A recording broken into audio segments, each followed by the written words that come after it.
Pero,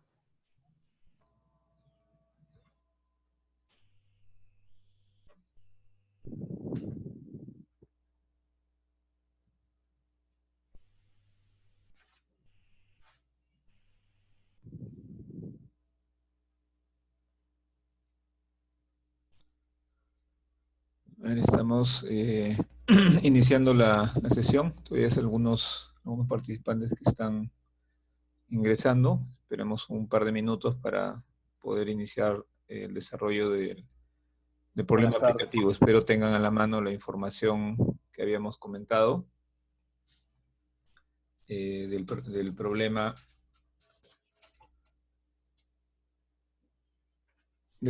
de González Cuevas.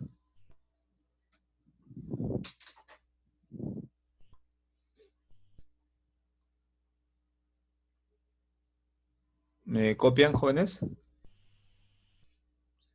Sí, ingeniero, se escucha.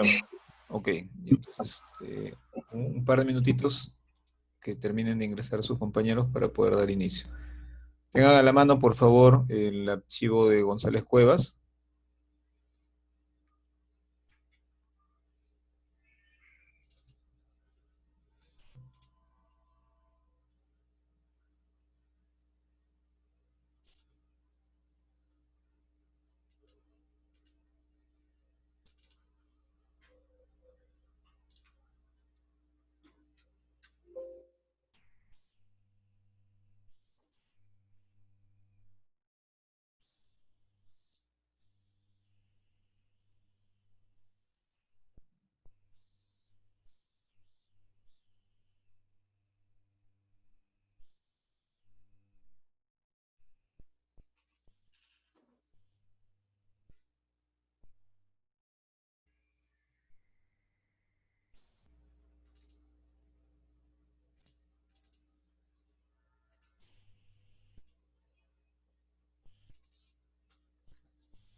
¿Me confirman que estamos observando la pantalla? Sí, ingeniero. Listo. sí, Bien, el día de ayer habíamos iniciado la explicación así de manera global de lo que es este método de diseño directo, ¿no? Del ACI.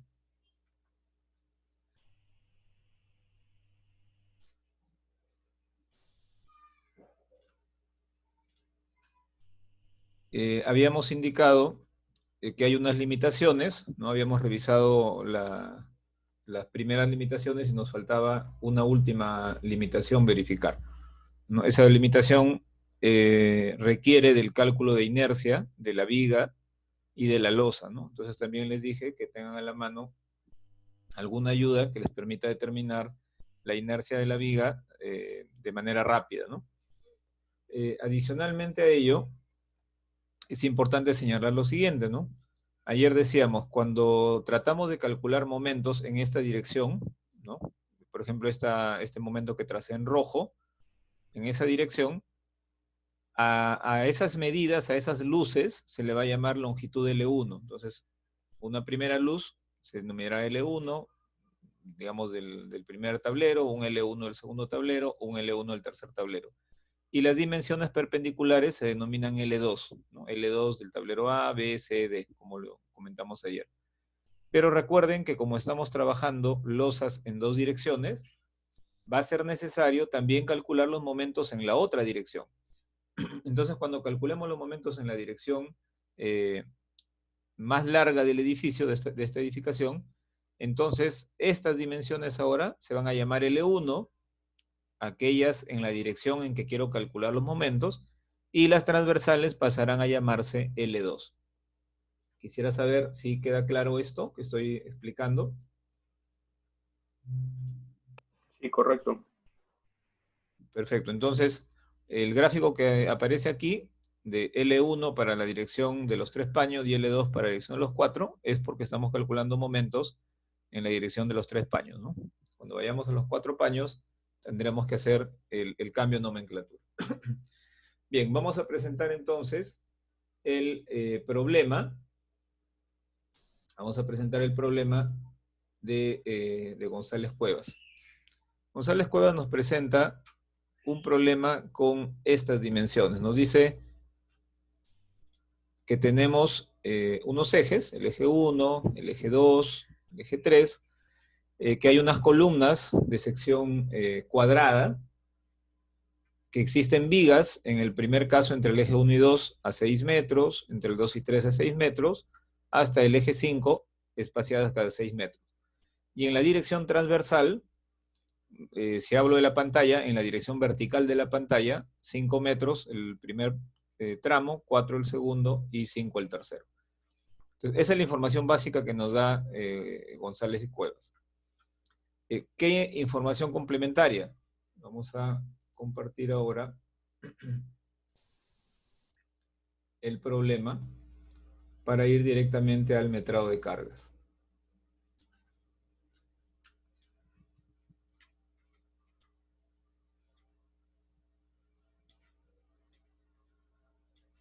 Entonces ustedes disponen de este material, pueden ir siguiéndolo ahí en la par, ¿no? Aquí están las medidas que yo las había pasado al CAT, básicamente para que sea más fácil de leer la información. Y tenemos también que se trata de una estructura que en el primer piso tiene 4 metros, en el segundo piso tiene 3 metros, y luego aquí están las medidas de las vigas, las columnas. El espesor de la losa, la carga viva del primer nivel, en este caso todo está trabajado en kilos y metros cuadrados o centímetros cuadrados cuando hay algunas medidas de vigas, ¿no? Los recubrimientos o los acabados, ¿no? Nosotros usamos tradicionalmente 100 kilos, aquí están utilizando 115. Y las características del concreto. Entonces, lo primero que hace González Cuevas es lo que hemos conversado ayer, ¿no? Verificar si hay mínimo 3 luces, si la relación entre el claro más largo y el más pequeño satisface este requisito de que sea menor a 2, que la distancia no superen en más de 1/3, etcétera, ¿no? Eso ya lo hemos comentado ayer, así que eso es directo, ¿no? Que no existan columnas fuera de los ejes, o que en todo caso ese desalineamiento no supere de el 10%, ¿no? También ayer lo hemos comentado, así que ustedes con facilidad podrían ver este otro o cualquier problema. Y luego está haciendo el metrado de cargas. Entonces aquí tenemos también nosotros el metrado de cargas, que lo hemos trabajado de tal manera que se pueda apreciar mejor, ¿no? Acá tenemos el metrado de cargas. Entonces, ¿qué estamos haciendo? Recuerden que estas cargas las estamos metrando solamente para 1 metro cuadrado. En este metrado no incluimos a las columnas, tampoco incluimos el peso de las vigas, ¿no? Lo que consideramos es que la carga uniforme aparece en los tableros, en las losas, ¿no? Entonces ustedes pueden observar aquí que el espesor de la losa de 0.14 lo estamos multiplicando por los 2.400 kilogramos por metro cúbico que pesa el concreto. Los acabados directamente nos dijeron que era 115, entonces hemos hallado la carga muerta por metro cuadrado de área de losa. Y estamos metrando solamente para un techo, ¿no? Sea el primero, sea el segundo, tendrían estas cargas. Y para efectos de la carga nos indica un cierto valor. Perdón, he traído acá los datos de otro problema, un ratito para poder, creo que chanqueé un archivo un instante.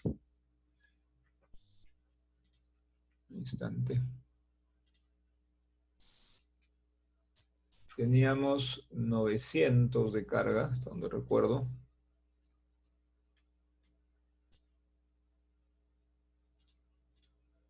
Sí, acá tenemos 451 y 900. Sí, efectivamente. En el problema de González, tenemos una carga de 336, este valor es el mismo. Una carga de recubrimiento de 115, es el mismo valor. Una carga de 451, es el mismo valor, o sea, hasta aquí se refiere al mismo problema. Y la carga viva nos indican que es 900, o sea, nosotros acá deberíamos tener solamente un valor de 900 kilogramos sobre metro cuadrado. ¿Ya? Entonces, aquí hagamos rápidamente la verificación. ¿No? Lo que nos indicaban era que tengamos cuidado entre la relación entre la carga muerta y la carga viva, ¿no? Entonces, básicamente, carga viva es 900 kilogramos por metro cuadrado y la carga muerta es 451 kilogramos sobre metro cuadrado. Entonces, lo único que debo confirmar aquí es que al dividir carga viva entre carga muerta estoy obteniendo un valor de 1.99, prácticamente 2, ¿no? Si lo redondeo ahí me queda como 2. Y ese es el límite que yo debo verificar versus lo que me pide la norma, ¿no? Eso es lo que debo verificar versus lo que la norma me está pidiendo. Entonces, esta otra verificación que estamos comentando, que también es fácil, ¿no? Simplemente divido la carga viva entre la muerta y verifico que este valor sea menor al límite, ¿no? En nuestro caso, entonces, tanto al verificar carga muerta y viva, como al verificar longitudes, estamos cumpliendo con los límites para poder aplicar este método. Aquí van a encontrar ustedes que el límite era 3, ¿no? Esto es en un ACI antiguo, en donde el límite era 3. En nuestro caso, actualmente la norma peruana exige un límite de 2 nada más. Entonces, estamos cumpliendo con ese límite. Y luego entramos a lo que es el cálculo de las inercias. Entonces, ¿cómo es que se calcula esta sección? ¿De dónde sale esta sección? Vamos a mostrarlo aquí con ayuda del AutoCAD. Recuerden que vamos a ver vigas de 6 metros de largo y que son sección 25 de ancho y 60 de altura. ¿Ya? 25 y 60. Entonces nos estamos refiriendo, por ejemplo, a esta viga. Estoy pasando a este otro color. ¿Ya? Esta viga de color verde es una viga que tiene 25 de ancho, 60 centímetros de altura y que tiene losa a ambos lados. Entonces lo que me dice la norma es que considere un aporte de la losa a un lado y también al otro lado, y con eso entonces yo voy a tener una sección que en planta se vería más o menos así, ¿no? A la cual tengo que definirle este ancho, y en elevación se vería como lo teníamos aquí en el PDF. ¿De dónde sale esta dimensión? Que aquí le está llamando B sub F. Entonces lo que nos dice el método es que hagamos esto. Vamos a trazarlo aquí también.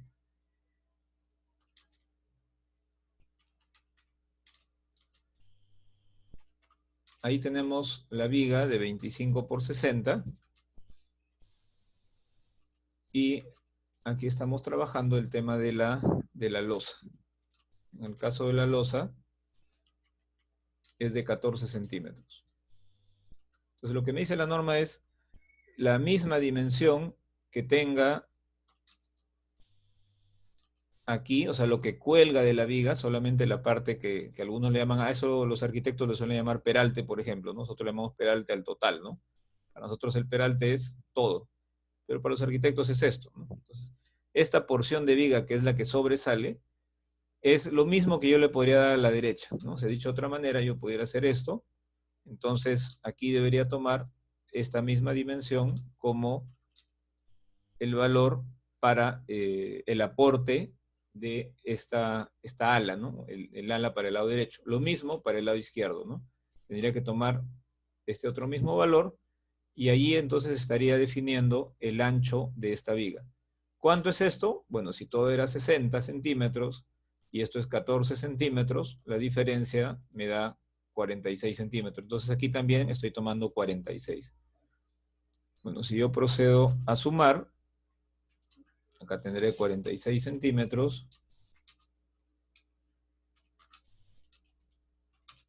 Aquí tendré 25 centímetros.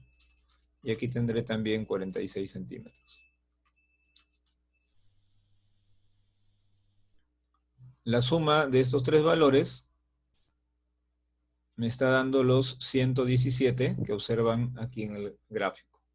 Entonces no sé si hasta ahí hay alguna consulta. Todo claro, ingeniero. Ingeniero, nosotros ayer creo que usted nos indicó que deberíamos tomarlo, por ejemplo, un cuarto de la longitud. ¿Es lo mismo lo que está haciendo? O en este caso, ¿cómo sería? Ese cuarto es cuando nosotros procedamos a diseñar y vamos a colocar refuerzo a nuestra franja de columnas o nuestra franja de losa, voy a utilizar un cuarto de la longitud del paño. Eso es cuando ya estoy en procedimiento donde estoy calculando los momentos y voy a colocar fierros. El acero lo voy a distribuir en ese ancho. Pero ahora lo que estoy tratando de verificar es si es que la rigidez de esta viga, esta viga rectangular en conjunto con la losa, digamos, es tal que puedo aplicar el método. O sea, el método se aplica cuando hay un cierto grado de rigidez, que ahora vamos a ver cómo se evalúa, ¿no? Entonces, ahorita este es un elemento que no es un elemento de diseño, sino es un elemento previo en donde estoy tratando de verificar rigidez. Ya, ahora vamos a ver. Gracias por la pregunta. Entonces dijimos 117, ¿no? Al sumar esto me está dando 117 milímetros. Pero hay una limitación, ¿no? Perdón, centímetros es lo que estamos trabajando aquí. Pero hay una limitación.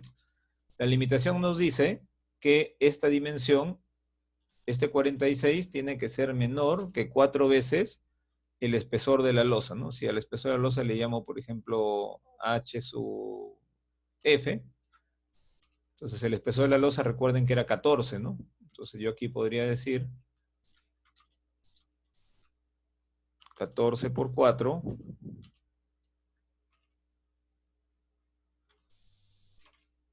64 centímetros, ¿no? Entonces 46 es menor que 64, sí, por eso me quedé con 46.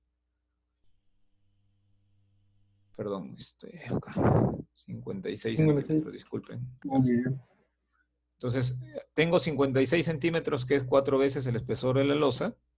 46 es menor que 56, manda 46. Si me hubiera salido aquí, por ejemplo, 80, ¿no? Si lo que cuelga es 80, tendría que tomar en su lugar 56, que sería el menor valor. Entonces, esta porción a la derecha o a la izquierda de la viga no puede superar 4 veces el espesor de la losa. ¿Ya? Igual se va a aplicar para las vigas de borde, ¿no? Igual va a ser para las vigas de borde. Entonces, hasta ahí tendríamos calculado la sección. Ahora hay que calcularle la inercia a esta viga. Entonces, por favor, alguien que se haya preparado como para calcular la inercia, les pedí que tengan a la mano alguna herramienta que les ayude a calcular la inercia, a ver si nos ayuda para obtener la inercia. ¿Respecto a qué eje? Como estamos trabajando con cargas que son verticales, ¿no? Las cargas vienen en esta dirección sobre las vigas y las losas, entonces necesito la inercia respecto a un eje que pase por el centroide de esta viga, ¿no? De esta sección tipo T. Entonces estaríamos hablando de este eje, ¿no? Yo puedo dividir a esta viga, por ejemplo, en un primer rectángulo,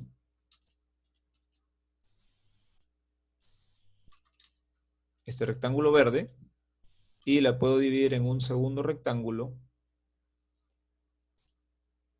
el que estoy marcando aquí. Entonces vamos a cambiar el color y el grosor también. Ya está. Ahí tenemos entonces dos rectángulos que conformarían nuestra viga para calcular primero el centroide de la figura, medido desde abajo. El centroide se mide en la dirección y luego la inercia respecto a este eje. Entonces, cuando calcule la inercia de este rectángulo rojo, diré 25 por 46 al cubo sobre 12, más el área por la distancia al cuadrado. Y cuando calcule la inercia del rectángulo verde, tendré que decir 117 por 14 al cubo sobre 12, ¿no? Porque es un rectángulo en donde 14 elevado al cubo, aquí 46 elevado al cubo, ¿no? Más el área por la distancia al cuadrado utilizando Steiner. A ver quién nos puede compartir esa información, cuánto sale esa inercia.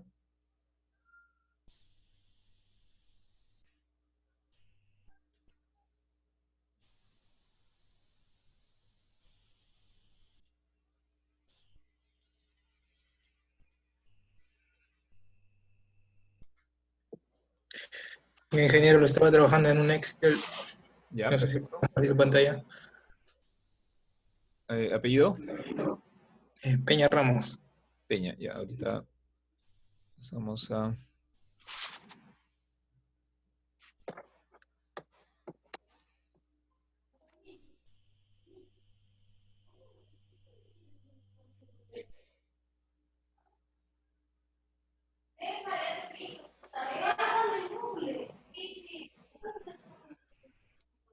Ya, luego me permites compartir. A ver, ¿puedes compartir ya?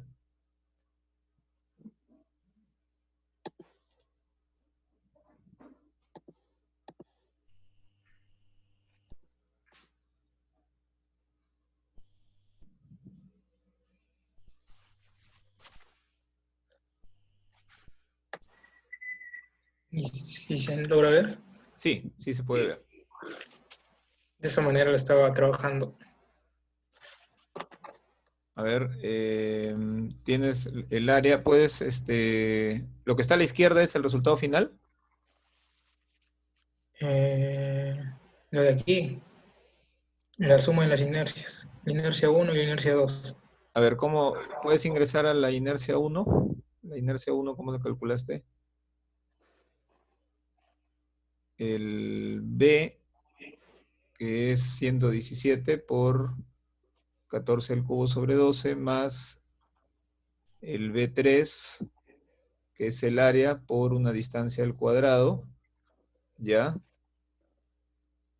¿Ya? Ahora la inercia 2, por favor.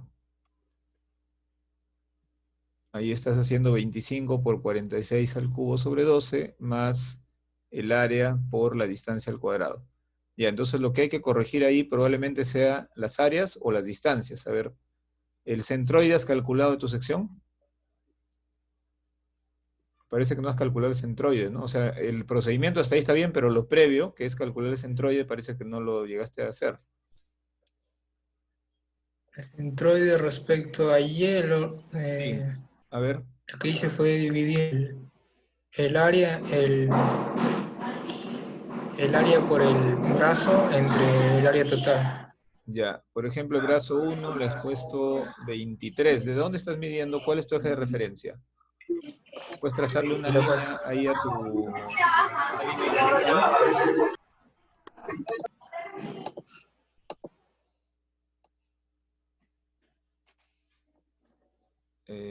No, tendría que ser una línea horizontal la que has usado tú.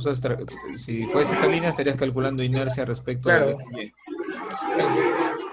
Ahí arriba has tomado tu referencia o abajo. Ya. ¿Ese eje dónde lo pusiste? ¿Cuál es tu eje cero, digamos?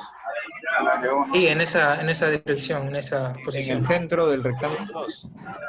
Dentro del rectángulo 2, ajá. Ya. Entonces, si yo mido desde el centro del rectángulo 2 hasta el centro del rectángulo 1, ¿qué distancia hay? Del centro del rectángulo 2 al centro del rectángulo 1.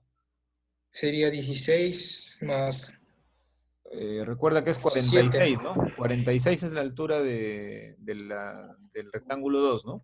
Ah, no, no, no, no. Esta de acá lo puse a la mitad del 60, o sea, 30. A 30, ¿ya? Entonces, desde esa línea hasta el centro del rectángulo 1, tendrías que decir 30 centímetros menos 7. Sí, por eso has puesto 23. Ajá. Ya, ok.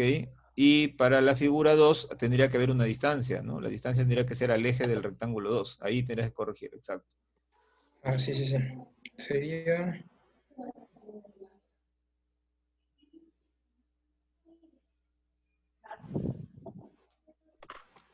30 menos 23, ¿no? Porque 23 es la mitad de la distancia. 7. Ya está. La inercia sale 837.618.4 centímetros a la cuarta. El 837.000, ¿cuál es? No lo veo. Puedes pintarlo. Ahí, ahí lo había enviado en el chat del grupo. Ese es 837.618.4 centímetros a Ya, la cuarta. pero hay que corregirlo aquí, a ver. Hay que corregirlo. Entonces, lo que hay que corregir en la línea 8, esa distancia al cuadrado, ahí en lugar de D3, ponle delante del D un paréntesis. En el D3, en el 3, más a la derecha. Ahí ponle un paréntesis. Después del número 3, ponle menos, y ahí le restas el centroide que te salió 16 abajo. Le restas el D6. Exacto, y cierras paréntesis.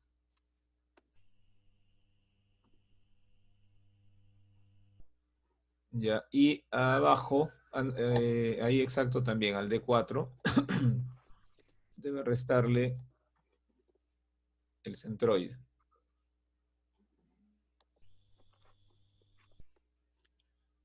Ya está. Entonces, cuando sumas las dos inercias, todavía hay algo que no está. Vamos a ver qué cosa puede estar faltando.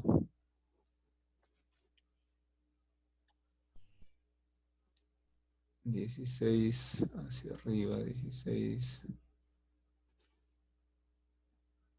Lo que sucede es que tu eje de referencia ha sido un eje de referencia que no pasa en un extremo. Tú le estás poniendo un eje de referencia que está pasando al centro, ¿no? Sí, habría que Ujú. corregir la distancia. Ingeniero, Sí, adelante. le digo, ya lo había también calculado. Tengo un cuadro, creo que es más. A ver, ¿tienes un cuadro complementario? Sí, Sí, pues acá faltaría ajustar todavía esa distancia. A ver, muéstranos su cuadro, por favor. tendría que dejar de compartir El que está pantalla. hablando es mi otro compañero. ¿Sí? ¿Puedo dejar de que comparta mi otro compañero normal? Ya. Juan Carlos, entonces, primero deje Puede ver. compartir y ahí sales y me colocas como hospedador para poder darle el pase a otro compañero. Mm,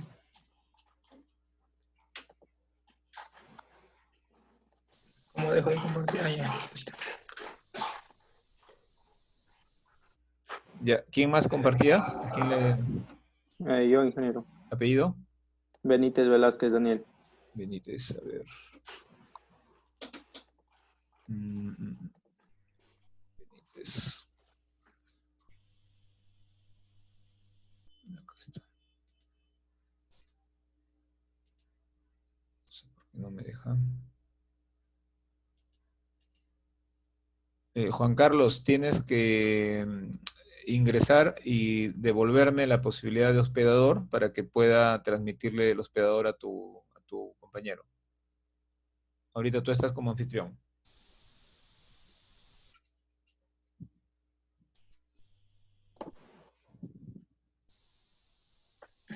¿Eso en qué parte se hace, ingeniero? Disculpe. Sobre mi nombre, en la lista que aparece en todos los participantes, ahí debes de colocar en más, convertir en hospedador. Ya.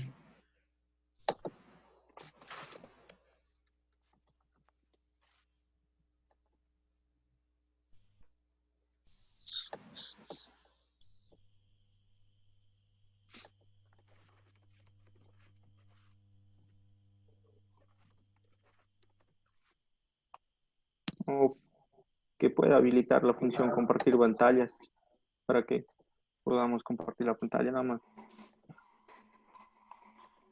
Hay una lista donde aparecen todos los nombres a la derecha, o no sé si la tengas abajo. En esa lista, Ya. ahí aparece más, hace el botón derecho sobre el nombre, aparece más y ahí dice convertir a hospedador.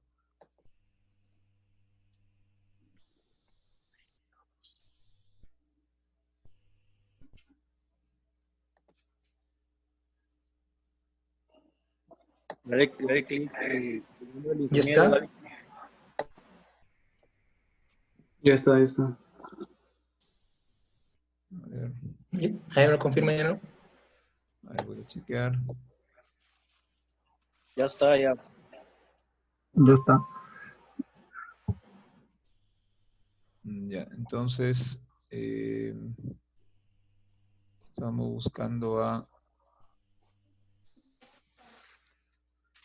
Ingeniero, habilite solamente la opción de compartir pantallas de los alumnos y ahí para no estar haciendo hospedador.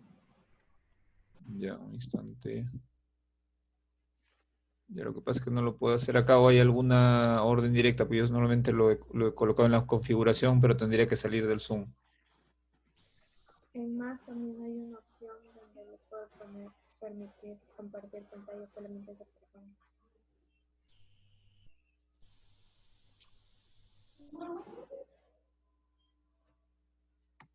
A ver, Daniel, te coloqué la posibilidad de compartir, ya está. Ya. Básicamente lo había trabajado acá. Ya le he colocado las medidas que usted había indicado ¿Correcto? y estas son las medidas. El ancho, aquí el espesor de la losa, el peralte y Ajá.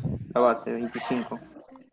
Y he hecho los respectivos cálculos y he obtenido el momento de inercia. Así, el momento está bien. En este caso, tú has considerado como referencia un eje de dónde has medido, por ejemplo, la distancia de 53 y 23. Desde acá, desde la base. Ya, o sea, en la base de la figura 2 has considerado una línea horizontal. Ya, claro, cuando Sí. haces eso y sigues el procedimiento que sigue tu compañero, sale de manera directa, ¿no? Porque él ha considerado un eje intermedio y ahí faltaba todavía restar, hacer una resta adicional. Perfecto, entonces la inercia es 837.000 ¿no? a 618.40. En este caso tendría que ser centímetros a la cuarta. Ya, para todos, por favor, tomen en cuenta ese número, el 837.000, y ahora vamos a revisar una manera de poder estimar este valor. No nos va a salir lo mismo, pero de una manera rápida, digamos, para tratar de utilizar el método, hay algunas tablas que nos permiten llegar a una inercia que va a ser cercana, ¿no? Aunque no exacta. Gracias, Daniel. Ya.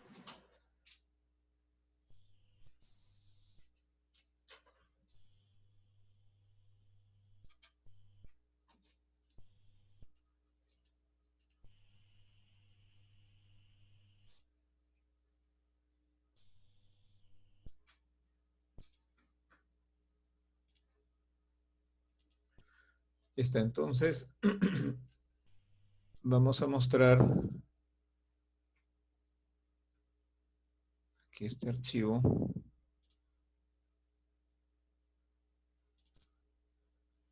Me confirman que están observando una viga de color celeste.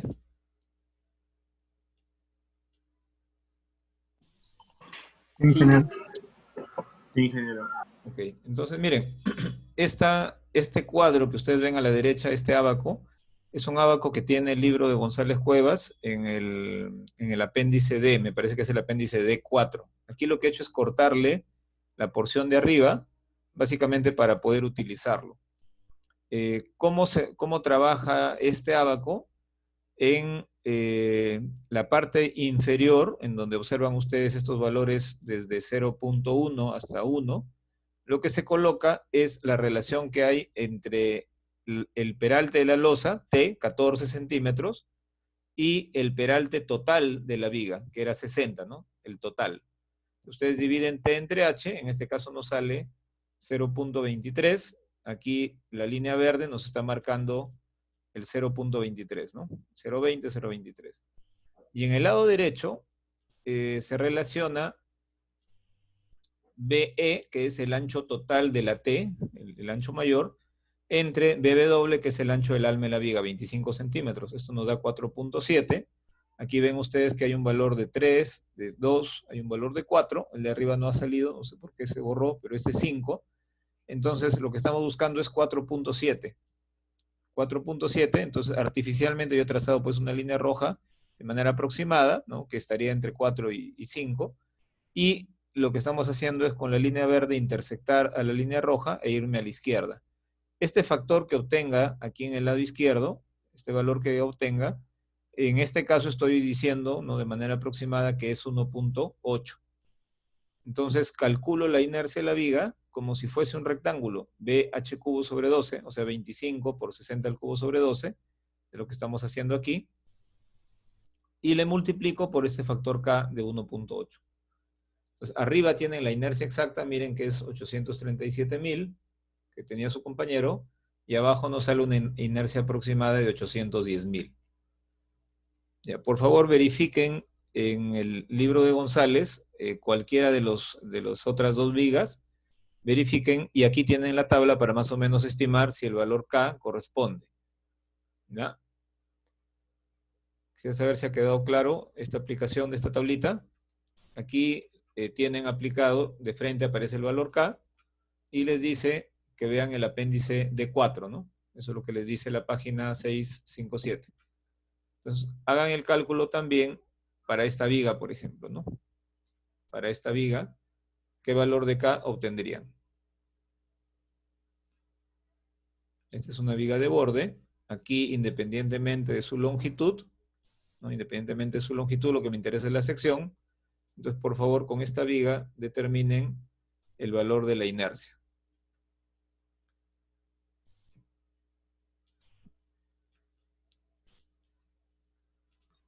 Ingeniero, ¿pero cuál usamos? ¿El exacto o el que usted decidió? Justamente la idea de tener este ábaco es que podamos hacer un cálculo rápido, ¿no? Un cálculo rápido.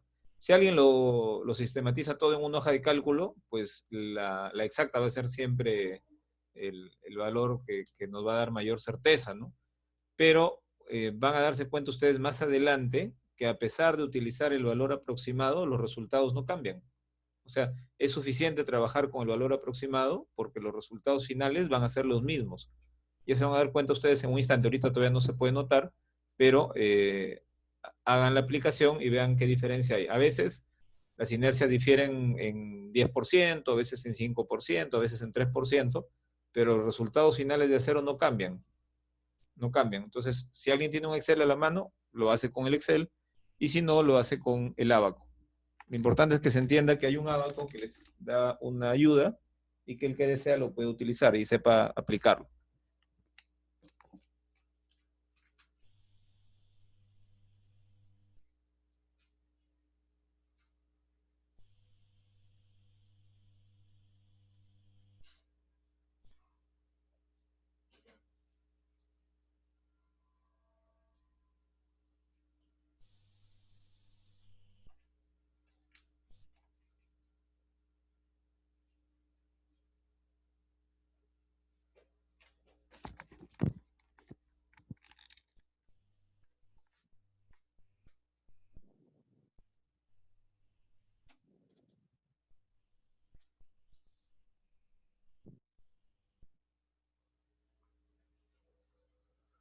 ¿Alguien lo tiene?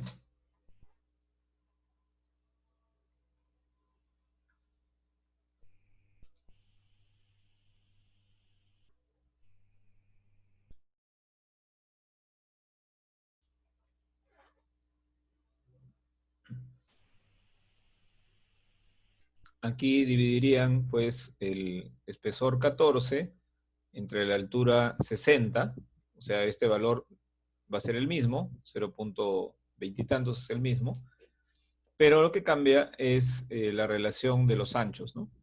En este caso 71 entre 25, es poco menos de 3. Entonces, más o menos por aquí es donde van a encontrar un factor que va a ser un poco menos de 1.4. Sí está claro cómo se aplicaría, ¿verdad? 1.4 por ahí. Ya. Ok, entonces, aquí podemos observar, han calculado el valor de 2.8, 0.23 y han ingresado con 1.55, ¿no? Sería cuestión de hacer el trazo con precisión, 1.55. Y lo mismo se ha hecho para todas las vigas, ¿no? En este caso tenemos solamente 4 vigas distintas. 4 vigas distintas.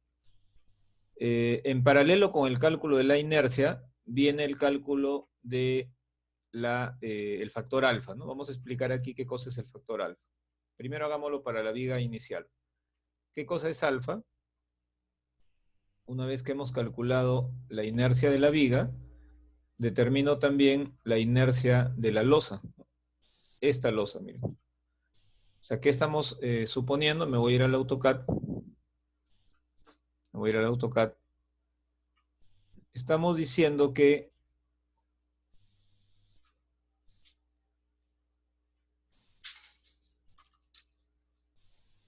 este elemento que acabo de trazar, esa porción de losa, ¿cómo se mide? Se mide a la mitad de 5 metros, a la mitad de 4 metros, por lo tanto, este ancho es 4 metros 50. ¿No? O sea, el ancho que estamos acotando aquí,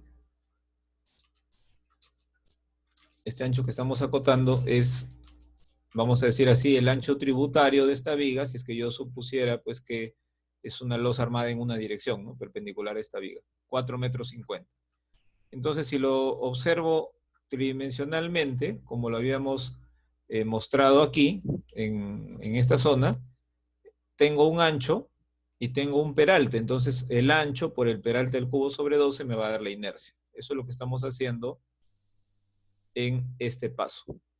450 por 14 al cubo sobre 12. Entonces, lo que queremos saber en el coeficiente alfa es qué tanta relación existe entre la rigidez de la viga y la rigidez de la losa.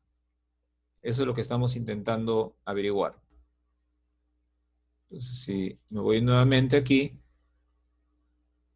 estoy comparando esta losa, el ancho sería su base, el peralte sería su altura, BH cubo sobre 12, contra esta viga, que es una viga T, que incluye parte de la losa, además de la porción de viga peraltada, ¿no? Entonces divido la inercia de la viga losa entre solamente la losa, y eso me da el factor alfa, ¿no? Aquí yo le he colocado, vamos a retirarle esto ya, que este valor nos da 7.9 el alfa aquí. Y será el mismo en este eje, ¿no?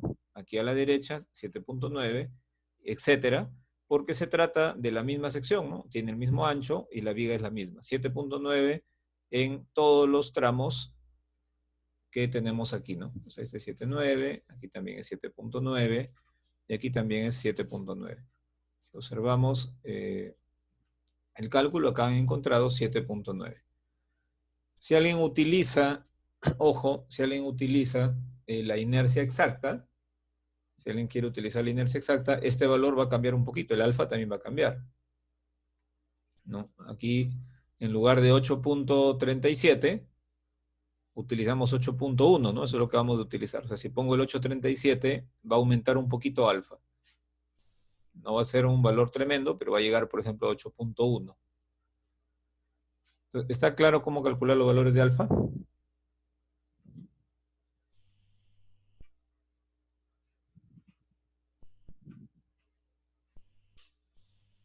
¿Está claro? Si hay alguna consulta.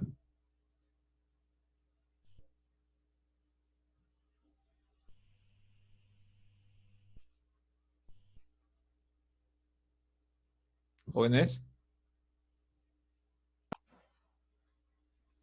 Todo claro, ingeniero. Ingeniero, ¿podría repetir aparte?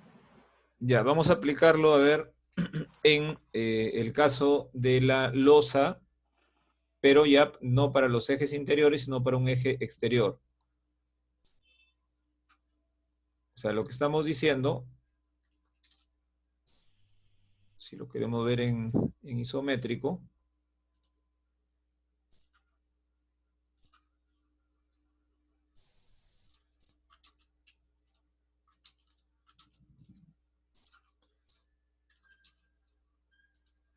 estamos haciendo esto, ¿no? Estamos considerando a la losa, que tiene un ancho de la mitad de 5 metros más 4 metros, la mitad es 450, ¿no? Como esto está en centímetros, se ha trabajado así, 450 centímetros, el espesor de la losa es 14, y como las cargas son verticales, si me piden calcular la inercia de la losa, la inercia respecto a un eje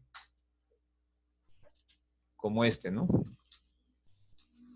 Entonces, cuando yo trabajo la inercia respecto a este eje, lo que se eleva al cubo es la distancia perpendicular al eje, ¿no? Por eso digo 450 por 14 al cubo sobre 12.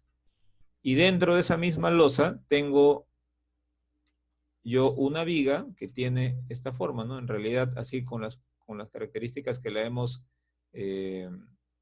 definido su sección, es una viga que más o menos tendría esta forma.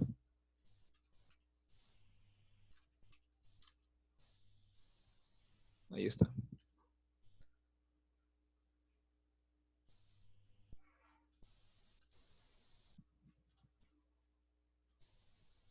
Esta viga también es una viga, pues, que tiene su propia inercia, que toma parte de la losa para ganar inercia, que es lo que sucede normalmente en losas en dos direcciones.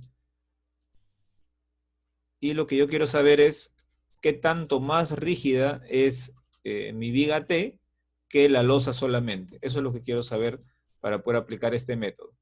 ¿Esto por qué? Porque lo que vamos a hacer es, hemos dicho, distribuir momentos, ¿no?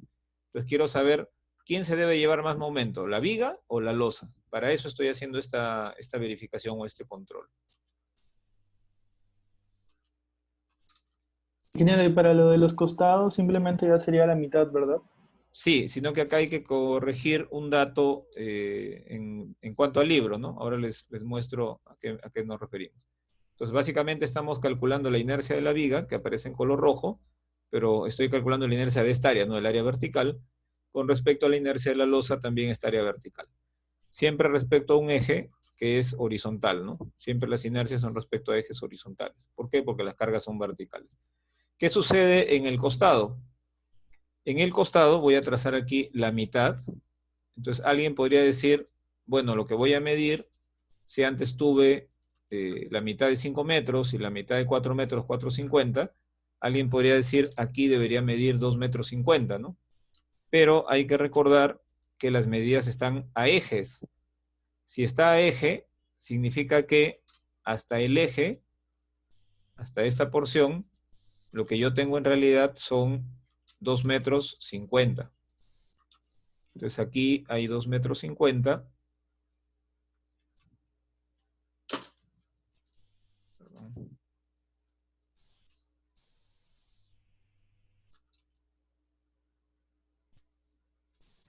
Ahí está.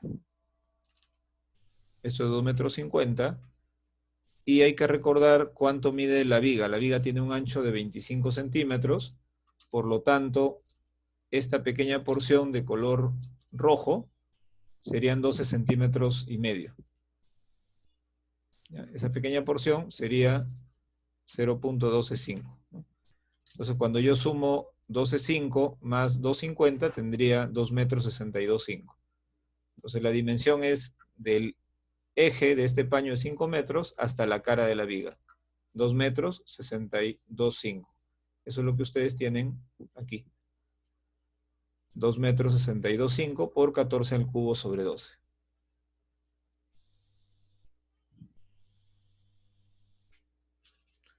Eso también les permite calcular un factor alfa en una viga de borde.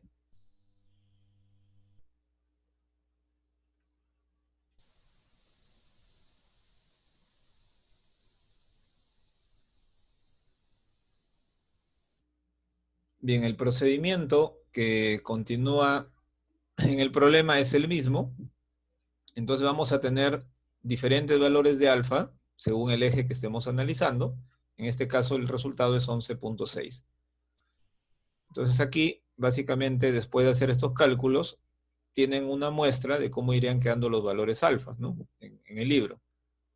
11.6, 11.6 y en los dos paños de la derecha también.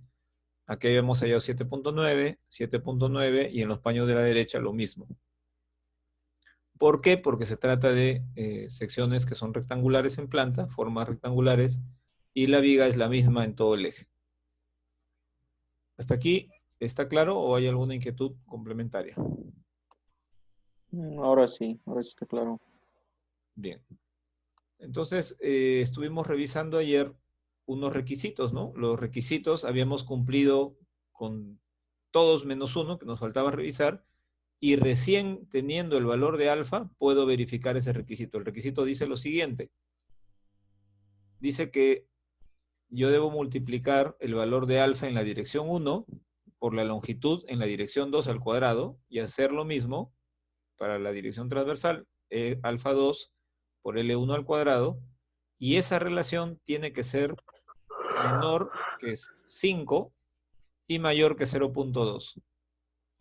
Si eso se cumple en todos los tableros, eso ojo, se hace tablero por tablero, si eso se cumple en todos los tableros, entonces significa que puedo aplicar el método. Entonces aquí vamos a mostrar para el caso del tablero 1, cómo es el cálculo, ¿ya? Caso del tablero 1.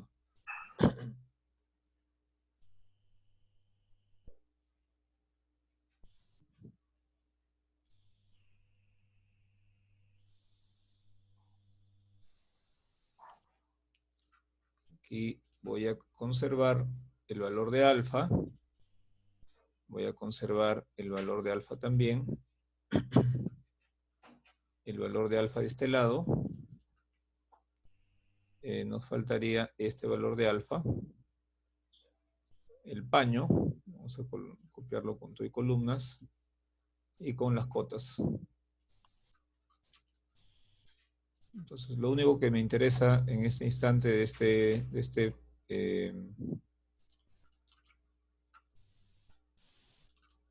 este tablero son los valores que se han obtenido para alfa. Entonces, lo demás lo estoy retirando.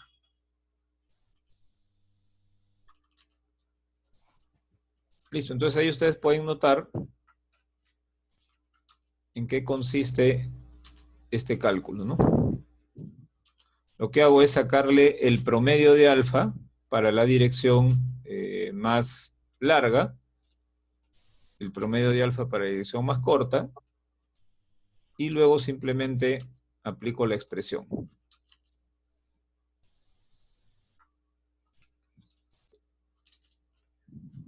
Ahí pueden ver la gráfica y pueden ver el ejemplo. Entonces digo, en la dirección número 1, en la dirección 1, que para mí sería la dirección X en este momento, para mí sería la dirección X, perdón,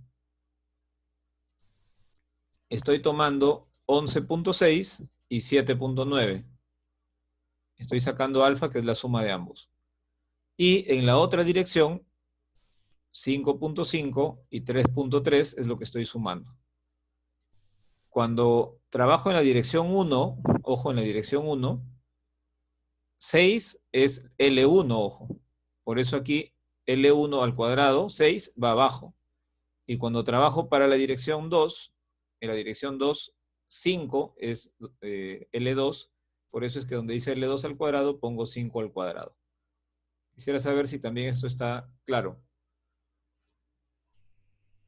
Ingeniero, disculpe, ¿cómo? No entiendo muy bien la ubicación del 5.5. ¿Por qué va en ese lado? Hace un ratito al iniciar decíamos que cuando yo analizo en la dirección que estoy colocando estas flechas, quiero analizar primero en esta dirección, entonces todas las dimensiones en esta dirección se llaman 1. Por ejemplo, aquí se llamará alfa 1, esto se llamará longitud L1. Y lo perpendicular a esto se llamará 2. Entonces, esta medida sería alfa 2 y esta longitud transversal sería L2. Entonces aquí la expresión me dice, calcula alfa 1, entonces veo esta dirección y sumo un alfa y otro alfa que son ambos del mismo paño. Entre alfa 2, estos otros dos están en la dirección 2, dice por la longitud 2 al cuadrado, la longitud 2 es esta, ¿no? Entonces utilizo 5 metros al cuadrado y abajo entre la longitud 1 según este esquema sería 6. ¿Cuál es la dirección de análisis? La dirección de análisis la estoy colocando en verde, ¿no? En este momento estoy analizando para la dirección de la línea verde. Por eso esto se llama L1. ¿Sí queda claro? Sí. Ya. Ahora tengo que analizar también en la otra dirección. Entonces miren aquí lo que voy a copiar. Esto mismo lo voy a copiar abajo. Los valores de la izquierda no van a cambiar. Lo que voy a cambiar es que ahora necesito analizar en la dirección verde, en esta dirección. Entonces ahora esto se va a llamar alfa 1, porque esta es mi dirección de análisis, es mi dirección principal, y esto ahora se va a llamar alfa 2 y L2. Entonces si voy a la fórmula, ahora estos datos serán L1 junto con esta longitud, y ahora estos datos pasan a ser alfa 2 y L2. Entonces, cuando analizo en la dirección, llamémosle X, si es que estamos en un plano horizontal, si analizo en X, esa es mi dirección 1, y cuando analizo en Y, esa es mi dirección 1, ¿no? La dirección de análisis es la que siempre adopta el subíndice o la nomenclatura 1, y la dirección perpendicular siempre adopta la nomenclatura 2. Entonces, lo que van a ver ustedes en el cálculo es que cuando se hace en la otra dirección, simplemente estos valores se están invirtiendo, ¿no? Los mismos valores lo observan aquí abajo invertidos. Lo que antes era 1, ahora se convierte en 2 y viceversa.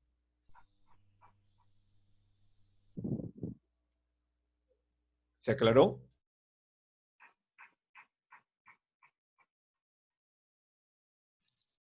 Sí, ingeniero.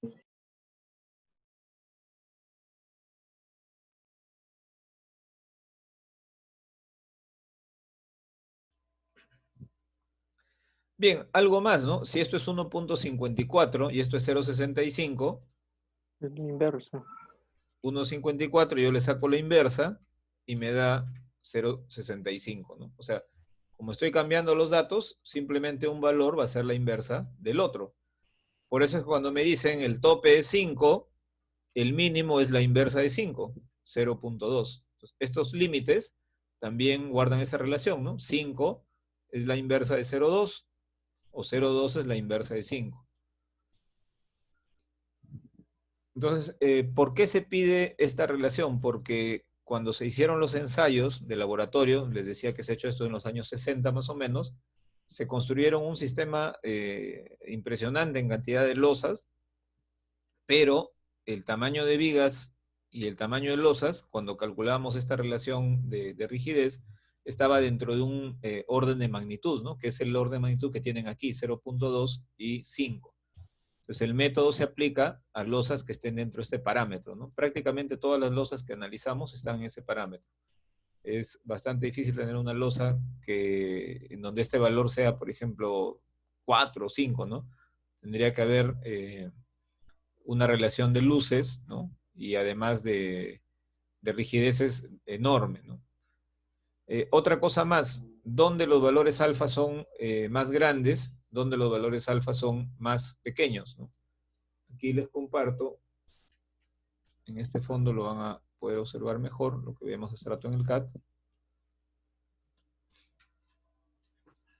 ¿No? Miren, en una viga de borde, alfa vale 11.2, la viga de borde es la misma que tengo aquí, pero aquí alfa me ha salido 7.9, entonces en las vigas de borde, la rigidez que alcanzo en la viga de borde con respecto al ancho de losa es una relación más alta, ¿no? O sea, en las vigas de borde, la rigidez de las vigas es mayor que las losas, por ejemplo, en 11.6 veces. En cambio, en una viga interior, como está el problema, la rigidez de la viga versus la rigidez de la losa es mayor en 7.8 veces. Y lo mismo sucede para la otra dirección, ¿no? En el borde tengo 5.5 y al interior tengo menos, tengo 3.3. O sea, siempre la relación de rigideces en nuestros problemas va a ser más grande la rigidez de la viga que la losa, pero donde se va a notar más va a ser en los bordes, ¿no? En los elementos de borde. Y cuando hacemos la verificación de este término que hemos mostrado, tengo que percatarme que todos los tableros, aquí se está analizando el tablero 1, cumplen con esta relación. Ya no es solo alfa, sino este es alfa por L2 al cuadrado entre alfa 2 por L1 al cuadrado, ¿no? O sea, esto ya es una relación de rigideces en dos direcciones. Las anteriores, solo alfa, me relacionaban la rigidez en una dirección, pero cuando entro a tallar con las longitudes elevadas al cuadrado, ya estoy evaluando la rigidez en ambas direcciones. Aquí, como ven, se ha hecho la verificación de todos los tableros. Y aquí viene entonces una siguiente verificación. Esta es la última, ¿no? Terminando con esta verificación, ya podemos recién pasar a utilizar el método. ¿En qué consiste? Consiste en que evaluemos la longitud libre, la mayor posible, la longitud libre más grande, y esa longitud se mide, ojo, entre apoyos, considerando los apoyos como las columnas, ¿no? Entonces, si yo vengo por aquí, mi luz más grande, entre 6 metros, 5 y 4 metros, en este caso es 6. Y si quiero conocer la luz libre, tengo que quitarle la columna, y la columna que eran de 40, entonces me queda 560 la luz libre. 560 centímetros la luz libre. Eso es lo que tenemos aquí, 560. Me dice la norma, este valor de luz libre tiene que ser mayor que el 65% de la luz a ejes. Entonces, yo también calculo el 65% de la luz a ejes, que es 390, y si se cumple, este es mayor. Si me hubiese dado un valor muy pequeñito, tendría que poner como mínimo el 65%. ¿Ya? Entonces, con esto, entonces voy a calcular el peralte mínimo, con esta luz, ¿no? Esta luz que se ha cumplido con la verificación. Entonces aquí ustedes tienen en este libro 3 ecuaciones, ¿ya? 3 ecuaciones. Actualmente no usamos las 3 ecuaciones, solamente usamos aquella que aplique. O sea, solamente usamos una ecuación y eso según en qué condiciones nos encontramos. Entonces permítanme aquí compartirles dicha ecuación.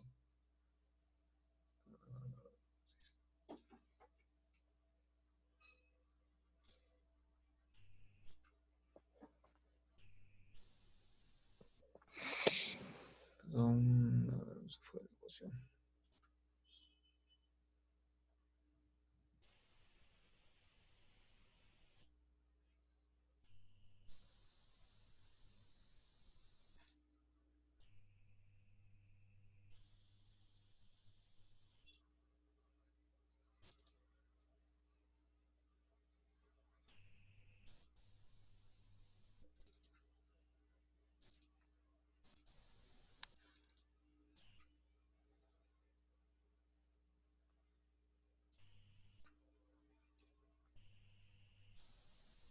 A ver, aquí vamos a mostrar la ecuación.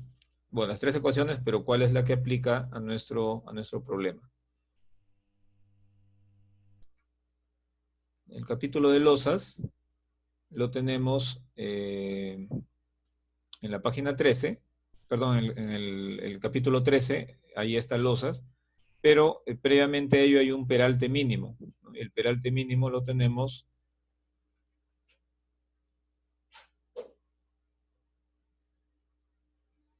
en el capítulo 6 o es 8, a ver, perdón. Cubrimiento, hay un peralte mínimo por acá.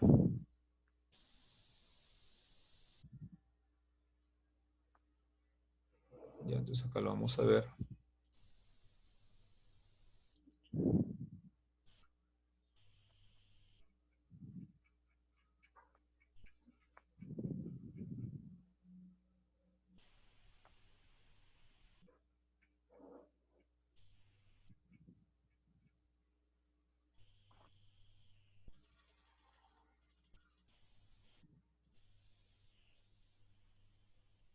Ya. Ustedes en el capítulo 9 tienen unos espesores mínimos o peraltes mínimos para losas en una dirección, tienen peraltes mínimos para vigas, y a continuación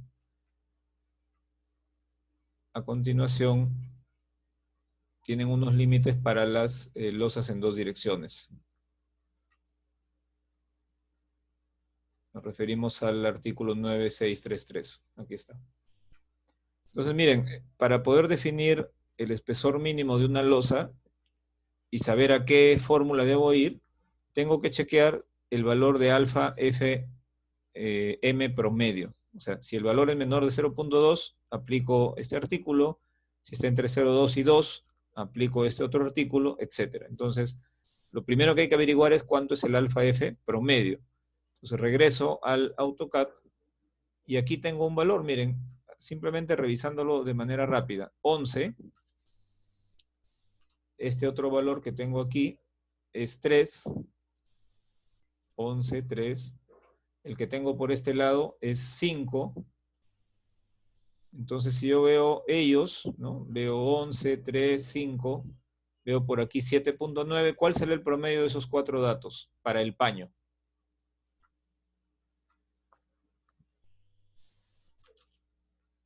¿Cuál será el promedio? Así aproximadamente nada más de estos paños. Si sumo 11, más 5, más prácticamente 8, y más 3 y lo divido entre 4. El valor es superior a 7, ¿no? Aquí lo he colocado, alfa FM 7.1. Y así hemos colocado también para los otros valores. Aquí el promedio de este paño es 6.5, el promedio de este paño es 5.6 y el promedio de este paño es 6.2. Eso lo tienen también en este gráfico. Les voy a compartir. O sea, aquí hay un resumen de los alfa F promedio, ¿no? Aquí no se le ha puesto F porque hemos utilizado otra nomenclatura, pero el M significa de promedio, ¿no? Es el promedio de estos cuatro valores que tenemos en las vigas del contorno de este tablero, ¿no? Aquí otra vez, cojo 11, 3.3, 3.3 y 7.9, y aquí el promedio es 6.5. Entonces, me indican, por favor, qué fórmula utilizarían. El valor está por alrededor de 6 o de 7. ¿Qué fórmula utilizarían? ¿La primera, la segunda o la tercera? La tercera. ¿No? En este caso sería directamente la tercera. Esta fórmula difiere de la que tenemos en el libro. O sea, en el libro primero no tendríamos por qué usar tres fórmulas, solamente una. En este caso, la tercera. Pero hay un límite, ¿no? El límite dice que si me saliera menos de 9 centímetros, le tengo que poner 9 centímetros, ¿no? O sea, si no sería una losa demasiado delgada, que no tiene suficiente rigidez ni integridad con las vigas. Y esto está hecho, ojo, en megapascales. O sea, aquí voy a poner megapascales, acá pongo milímetros. Entonces, al tratar de reemplazar en la norma, tendría que utilizar megapascales, ¿no? En cambio aquí, en el libro, lo tienen expresado en centímetros y kilogramos, ¿no? Esa es la diferencia que hay en este caso. Vamos a poner para que se observen las dos, ¿no? Ahí está la fórmula de la norma actual y aquí está la expresión que se ha empleado en el libro, ¿no? Si ustedes observan, estaremos hablando de esta ecuación, ¿no? Que tenemos ahí la luz, 0.8, FY, entre 14.000 en el libro porque está en kilos y centímetros cuadrados, y en la norma 1.400 porque es megapascales. Entre 36 veces 9 por beta. ¿Ok? Entonces la fórmula que debería elegirse es solamente esta. Las otras nada tienen que ver, descártenlo de la información que aparece en el libro. Es una corrección que corresponde, ¿no? Y entonces necesito como mínimo 13 centímetros.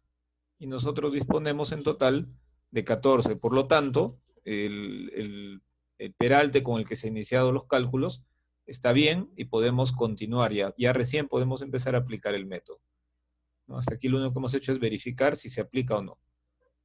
No sé si queda alguna consulta hasta acá. En caso de que, por ejemplo, H hubiera salido ahí 15, tomábamos ese valor 15. Claro, pero al salir, Despreciábamos el anterior. pero al salir 15 centímetros, los valores previos que hemos calculado de alfa ya no sirven, ¿no? O sea, Claro, cambiarían. si cambio el peralte de la losa, todos los números que hemos calculado respecto a alfa ya dejan de ser válidos, ¿no? Y como lo voy a necesitar más adelante para los cálculos, tengo que volver a calcular. Lógicamente, si hago un cambio de peralte, todo cambia. ¿Qué cosa es beta?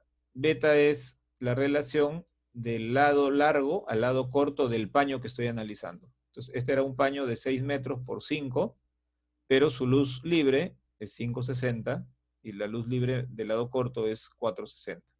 Entonces, al hacer la división me sale 1,22 y ese es el numerito que hemos empleado para aplicar en esta expresión 1.22.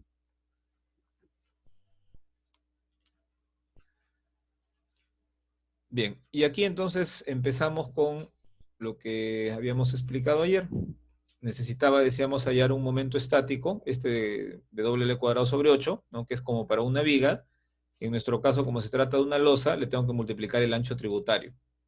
O sea, voy a hacer W² sobre 8, pero por el ancho tributario, ¿ya? Esto se llama momento estático y es lo que tienen aquí a continuación. Como conocemos la carga muerta y la carga viva, ¿no? Como conocemos la carga muerta y la carga viva, entonces esto está hecho con un ACI, que acostumbran colocar 1.2 veces la carga muerta y 1.6 veces la carga viva cuando amplifican.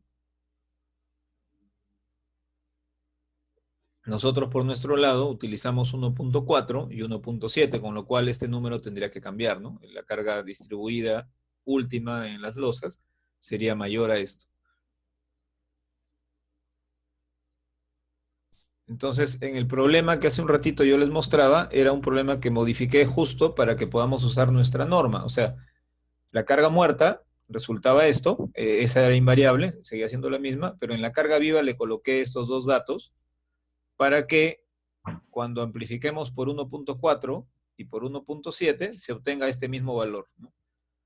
O sea, digamos, este sería un cambio al problema para que sea aplicable nuestra norma, ¿no? Y el multiplicar 1.4 de la carga muerta y 1.7 de la carga viva les da 1980, que es prácticamente este 1981 que hay aquí, ¿no? O sea, yo lo que hice es crear un problema en paralelo con valores ligeramente distintos para que al llegar a la carga última esa sea la misma, ¿no?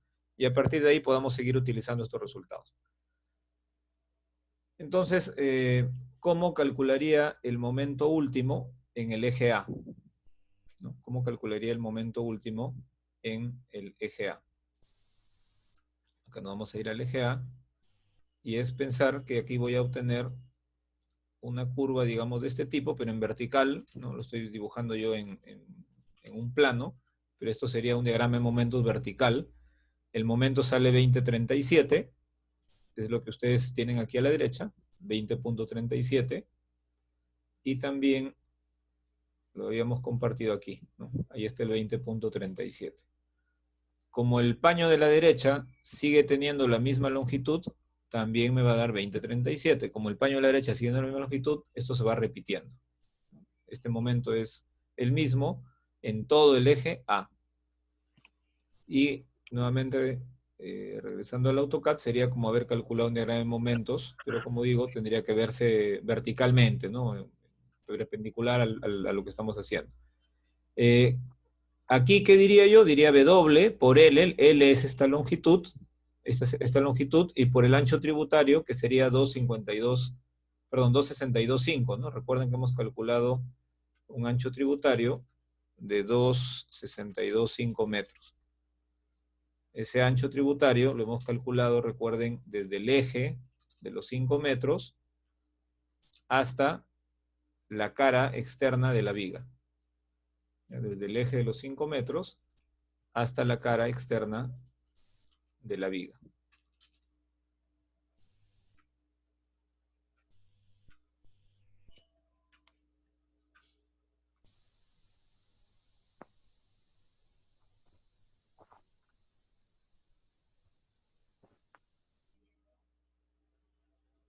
Hasta aquí conforme, por favor, me dan conformidad hasta ahí.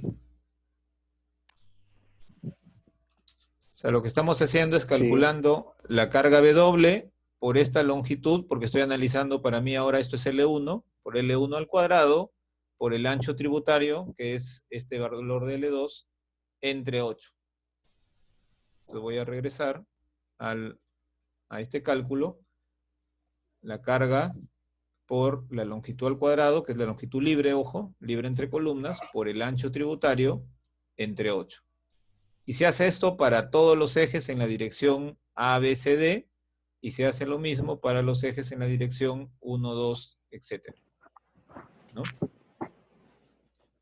Aquí aparecen los valores, ¿no? Después de aplicar esto, para la dirección, para una de las direcciones, para la otra dirección también, ¿no? A, B, C, D, 1, 2, 3, 4, 5. Esto lo podemos ver resumido aquí. Ahí está resumido. Para la dirección A, B, C y D. En el libro aparecen valores calculados, no aparecen gráficos. Yo he tratado de hacer algunos gráficos que nos ayuden a comprender mejor. Por lo menos aquí ustedes observan que como las luces son iguales, todos los momentos son idénticos. El otro extremo, como hay simetría, tiene los mismos momentos.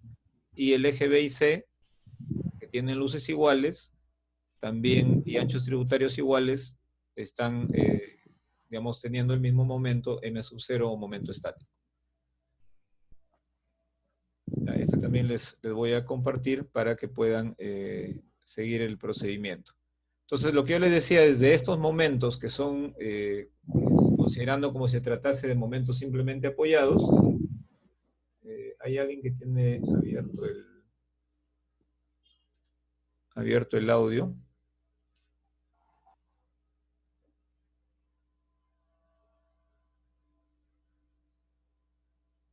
Ya, ahora sí. Entonces decíamos, de estos momentos que son momentos como si cada tramo fuese simplemente apoyado, ahora vamos a ver cuánto es negativo y cuánto es positivo. Y deberíamos llegar a un gráfico de este tipo. Aquí lo único que se ha hecho es, los momentos anteriores se han distribuido a valores negativos y positivos. Eso es lo que estamos haciendo en este gráfico. ¿Cómo se llega a cualquiera de estos valores? Esto es lo que sigue aquí. Aquí pueden observar que se están aplicando unos coeficientes del 16%, del 57%, 70%, etc.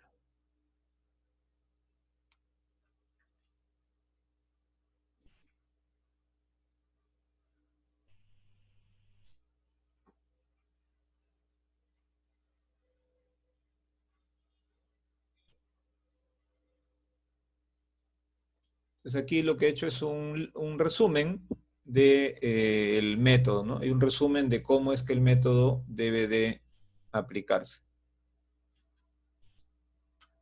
Cuando tengo el momento estático mayorado, ¿sí lo están leyendo, por favor?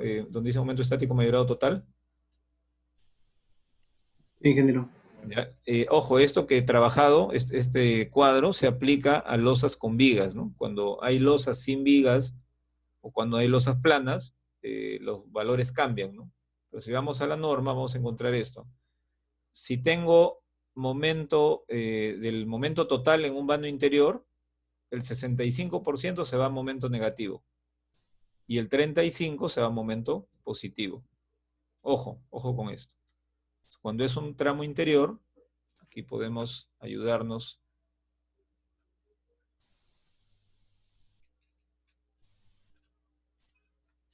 Vamos a poner aquí cualquier eje, un par de ejes nada más, adicionales al centro, y aquí también lo mismo.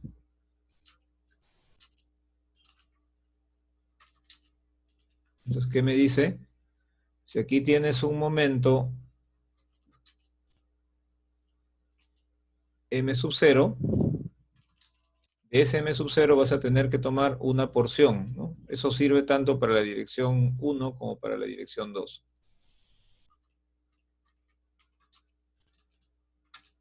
De este m sub 0, tú te vas a ir y vas a trabajar así. Una fracción se va a convertir en momento negativo, tanto en el exterior como hacia el interior. Entonces por aquí hay un factor que multiplicarle m sub 0. Este es un vano exterior. Y por acá tienes también un vano, pero es un vano interior. Entonces vamos a ver cuánto es lo que debemos aplicar. Vamos a subir un poquito esto.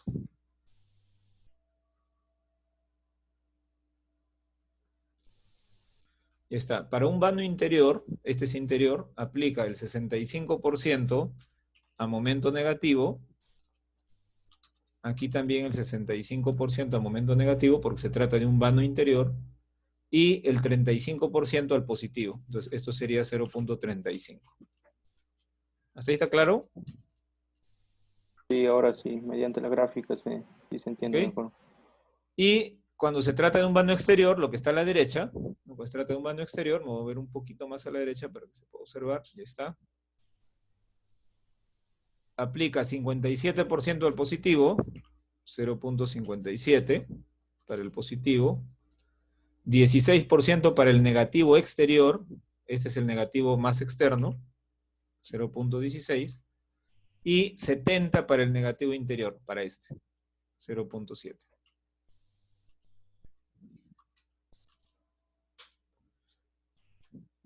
Espero que esté claro. ¿O hay alguna duda?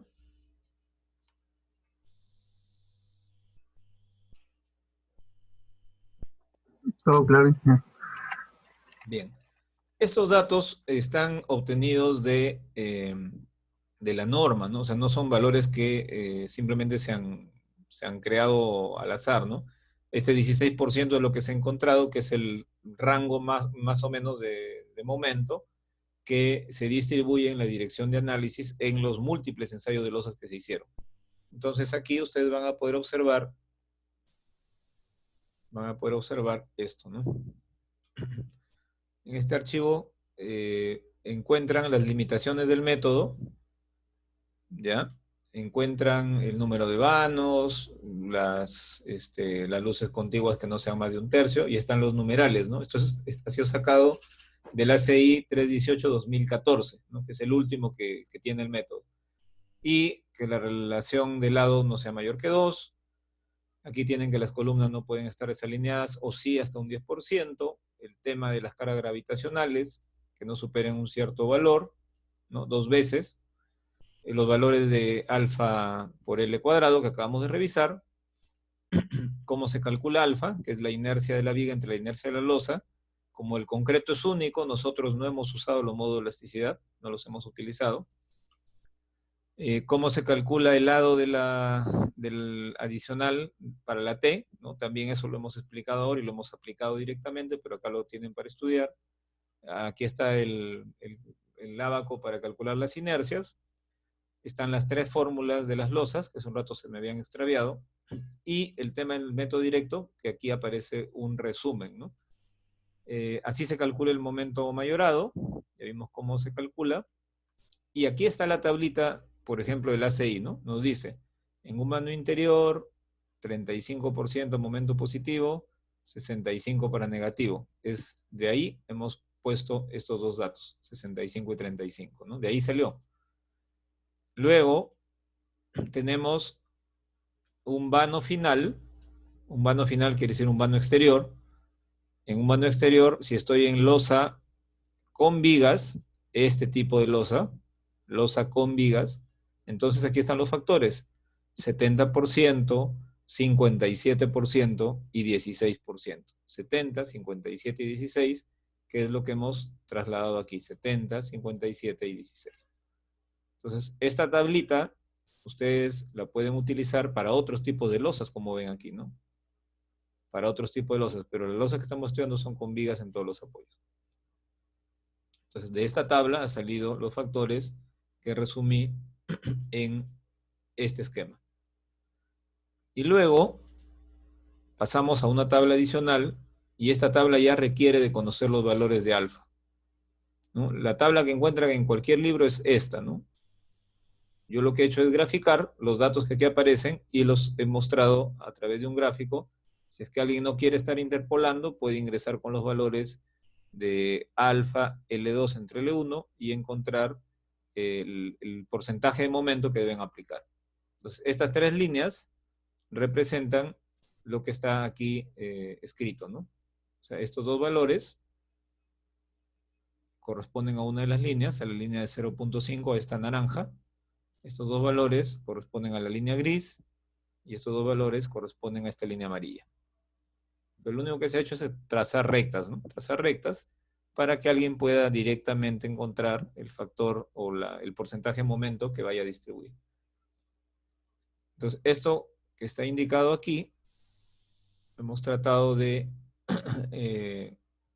aquí también mostrarlo, ¿no? O sea, una vez que tengo un momento del 65%, una fracción se va a ir a la franja de columnas y otra a la franja central.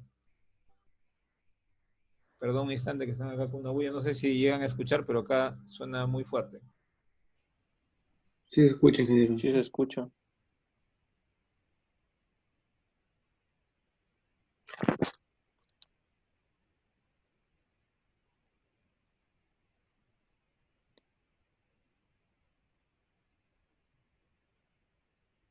Pure.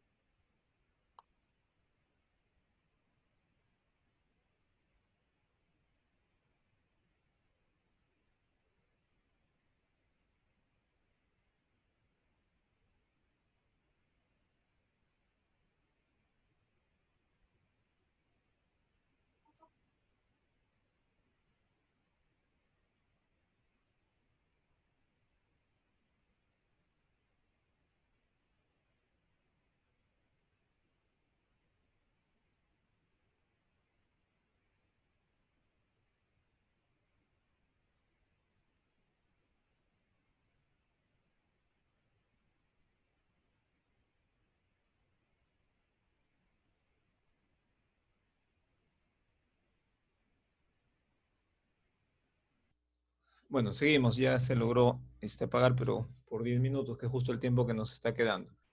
Entonces, para poder distribuir ese momento de 65% negativo, ¿no? Ya sabemos cómo hacerlo, ahora hay que partir, parte de ese momento se van a la franja de columnas y otra parte se va a la franja central. Igualmente, del momento positivo, que era el 35%, parte se va a la franja de columnas, parte se va a la franja central, etcétera. Lo mismo hay que hacer para todos los momentos. Entonces, yo aquí les presento solo un resumen que ustedes, espero lo revisen con los datos que hemos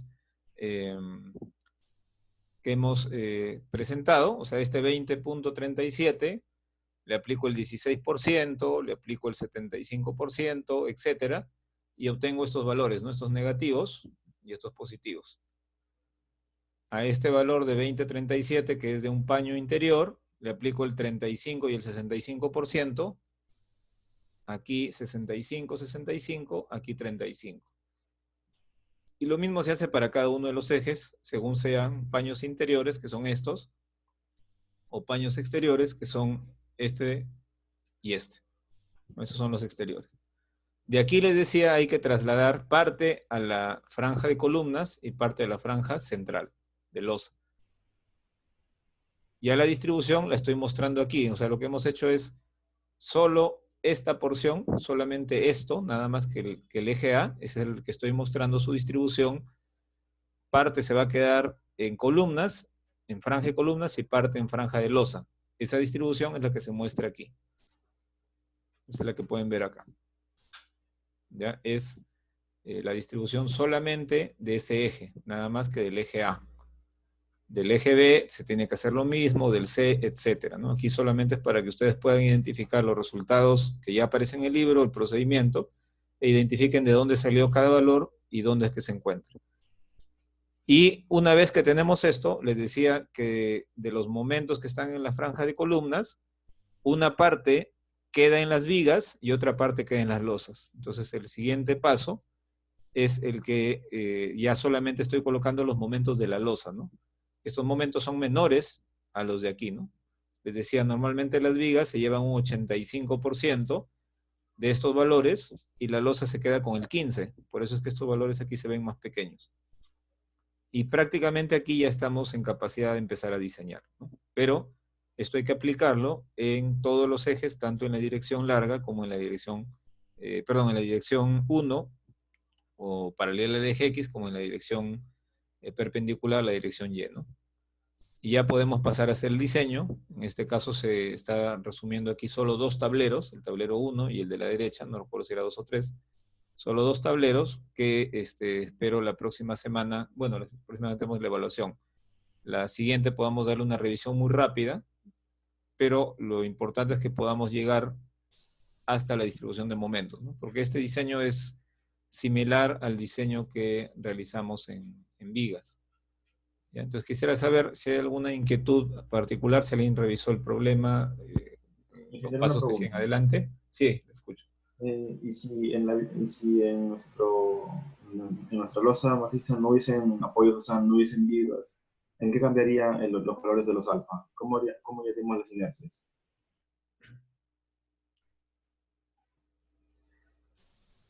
Si es que no tuviésemos vigas, ¿cómo? A ver, acá lo vamos a mostrar. Justo hice este dibujito que nos ayuda un instante para poder moverlo. Acá está. ¿No? Nosotros habíamos estado diciendo que cuando calculo alfa, lo que hago es comparar la inercia de esta viga contra la losa, ¿no? Si yo me pongo a pensar, ¿qué es lo que tengo en este caso? Si no hay una viga peraltada aquí, entonces tampoco existe una viga T, no hay un ancho tributario a la izquierda y a la derecha que yo pueda utilizar para calcular. Entonces, me estoy quedando básicamente solo con la inercia de la losa, ¿no? Solo con la inercia de la losa. Por eso es que cuando hemos verificado aquí, hemos mostrado que mis valores de alfa eran mayores a 2, eran 4, 5, 6, porque habían vigas peraltadas. Cuando hay vigas de menos peralte, por ejemplo, 30 centímetros, 32 centímetros, 35, habría obtenido valores por acá. Pero si no existe viga, mis valores de alfa son pequeñísimos, ¿no? Entonces, es como decir, inercia de viga, que es 0, entre inercia de losa, me da 0, ¿no? Entonces, cuando el valor de alfa es despreciable, me voy directamente, en cuanto a lo que es H, el peralte, me voy directamente a 8311. ¿Ya? Si quiero calcular peralte, ya no necesito el alfa promedio, ya no necesito ninguna de las fórmulas, porque el valor es tan pequeño que tengo que ir a este otro artículo, ¿no? Que es el 8311. No lo tengo ese artículo ahorita acá a la mano, pero por favor ahí deberían recurrir. Si quieren calcular las relaciones, estas que hemos visto por acá, estas relaciones, tanto en la dirección, digamos, de los 6 metros como en la dirección de los 5 metros, ya, yo lo que podría decir es, bueno, ahí tengo un equivalente a una viga chata entre una losa bastante ancha, y este alfa me dará, pues, en un lado 0,2, en el otro me dará 0,3. ¿Y quién estará mandando más esta relación? Las longitudes, ¿no? La relación de longitudes al cuadrado. Eso es lo que me va a mandar. Y debo de buscar que esté entre 0,2 y 5, ¿no? Para poder utilizar la metodología. Cuando tenga que repartir momentos, ¿no? Aquí les estaba diciendo que esto depende de alfa. O sea, el momento de repartir momentos, ¿no? En el instante que quiero repartir momentos depende de alfa y de beta, que deberíamos verlo posteriormente, ¿no? Que esto tiene que ver con la torsión. Entonces aquí ustedes van a entrar en función del valor alfa. Entonces en una losa sin vigas van a tener que considerar, como decía hace un instante, el equivalente a una viga chata, ¿no? Una viga chata entre, o sea, la inercia de una viga chata entre la inercia de todo el ancho de losa, ¿no? El ancho de losa, el ancho tributario. Eso probablemente se les esté dando 0,3, 0,35, ¿no? O sea, si regresamos aquí y yo me quedo solo con una viga chata, o sea, le quito esto y me quedo con esta viga chata, si este ancho es la mitad del ancho verde, me va a dar 0,5 alfa. Si este ancho es el 30% del ancho total tributario, me va a dar 0,3, ¿no? Entonces los valores de alfa van a ser bastante pequeños, van a estar en el orden de 0,2 hasta 0,5 aproximadamente. Y con esos valores tendré que ingresar a estas expresiones para poder determinar los momentos que van a ir a las diferentes franjas. Bien, creo que todos ya han colocado su asistencia, si estoy viendo la mayoría. Si a alguno le falta, por favor, coloque presente. Y bueno, se listan para la evaluación de la próxima semana los temas. En el caso de losas, solamente estaríamos llegando hasta los momentos estáticos, o sea, hasta el W²/8, solo hasta ellos, a las verificaciones, el cálculo de alfa y hasta el momento estático, ¿no? De los temas previos, lo que se ha evaluado en la segunda evaluación ha sido específicamente muros de contención, y en la primera zapatas combinadas. Entonces, esta vez vamos a evaluar zapatas aisladas, ¿no? O sea, para esta evaluación incluimos zapatas aisladas, muros de contención, ya considerando el diseño con el fierro, ¿no? Y losas, ¿no? De esos tres temas vamos a evaluar: zapatas aisladas, muros de contención y losas hasta lo que es momento estático. Ingeniero, ¿cuánto va a ser el tiempo para el examen? Voy a hacer una consulta al interno con la dirección de escuela sobre el tipo de evaluación, porque no la he preparado todavía, y en función de eso les cuelgo información, espero el día sábado, para que sepan ustedes el tiempo, o si va a ser tipo tarea o va a ser evaluación ahí en directo, ¿no? Voy a hacer una consulta al respecto para poder responder a tu inquietud. Ingeniero, entonces va a entrar lo que es zapatos, muros y losas. Zapatas aisladas, muros de contención y losas, así es, esos tres temas. 3 ejercicios entonces. Correcto. Bien, me despido. Buenas tardes. Gracias por su asistencia, por su participación. Si hay alguna inquietud, siempre me pueden escribir por medio del aula virtual, y voy a colgarles estos archivos complementarios que se han preparado para que puedan ir estudiando lo que sigue del método o estudiando para su evaluación. ¿El examen qué día sería? ¿El miércoles o...? Hay una fecha que ha publicado la escuela, ¿no? Lo que la escuela ya ha publicado. Yo voy a revisar ese correo que me remitió la escuela y lo mismo les comunico el día sábado con la fecha, ¿no? Que entiendo ustedes deben haberles alcanzado un rol de exámenes. No. Bueno, entonces voy a revisar el correo que ha enviado dirección de escuela para poder informarles, ¿no? Eso lo puedo hacer ahora mismo, terminando la sesión. Les envío un mensaje así a todos para que puedan saber cuál es el día, ¿no? Y se puedan programar. Pero ya hay un rol ya que ha publicado la escuela. En la hora de teoría mayormente toman... Normalmente se hace así, ¿no? Normalmente, pero voy a ver el rol y voy a preguntar, como digo, el tipo de evaluación que está sugiriendo la universidad.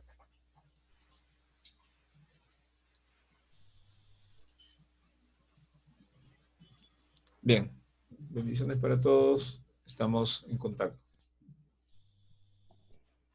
Hasta luego. Hasta luego, ingeniero. Hasta luego. Hasta luego, ingeniero. Hasta luego, ingeniero. Hasta luego.